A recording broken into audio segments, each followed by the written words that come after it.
I'm a kangaroo, mate. I sleep outside.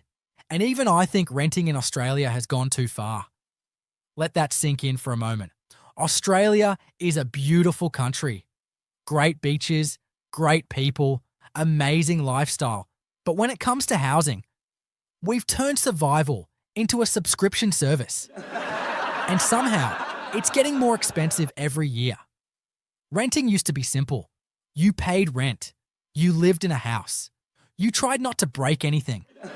Now, renting feels like applying for a senior management role, except the job pays nothing, and you still don't get selected. You submit documents, references, bank statements, employment history. They also ask you to submit an essay on your personality. You don't apply for a house anymore. You audition for it. And after all that, you still get an email saying, sorry, the owner has decided to go with another applicant, which is impressive because you've never met the owner and they've already rejected you. Now let's talk about inspections. You go thinking you're early and there are already 30 people standing outside the property, lined up on the footpath in 40-degree heat, dressed like they're about to meet their future in-laws, all pretending they're not judging each other while quietly thinking, I really hope none of you get this place. You wait, on the footpath, on the road, in heat that feels personal. All this for a 5-minute walkthrough of a house you already know you won't get.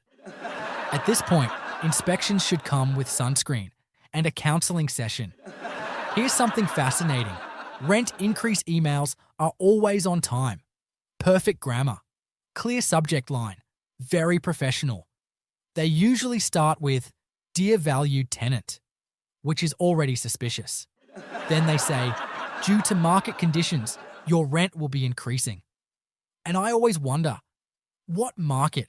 Because if everyone I know is struggling with high rent, if tenants are stressed, if people are cutting groceries to pay rent, then who exactly is setting this market? Because it doesn't feel like the market is us. No explanation, no discussion, just vibes. But when you email about a real issue, like a broken appliance or no air conditioning, silence. You email once, nothing. You follow up politely, still nothing. You wait, you melt, you suffer. But the rent increase email, never late, never lost, never ignored. Australia is hot, mate. That's not an opinion. That's a fact. Yet somehow, many rentals still don't have air conditioning, or insulation, or airflow, but the rent keeps climbing.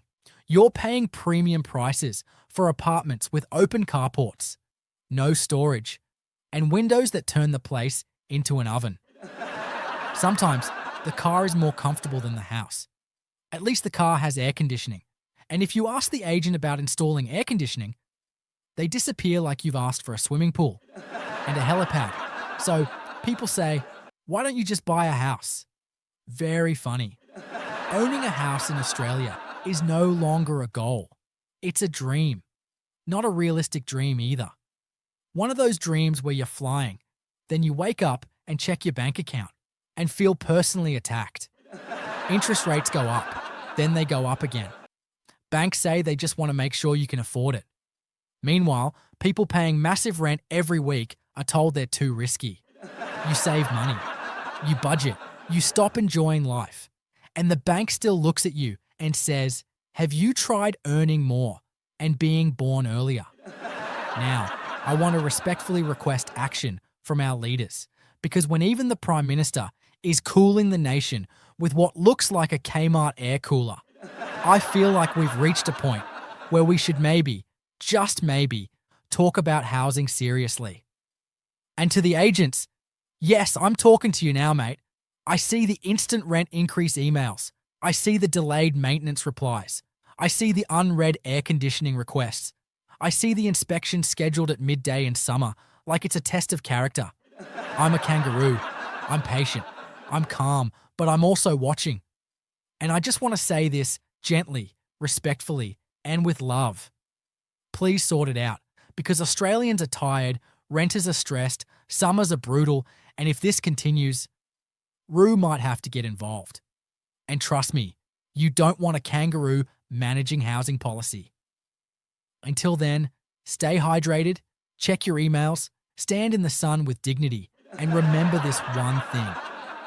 If a kangaroo understands the housing crisis, maybe it's time everyone else did too.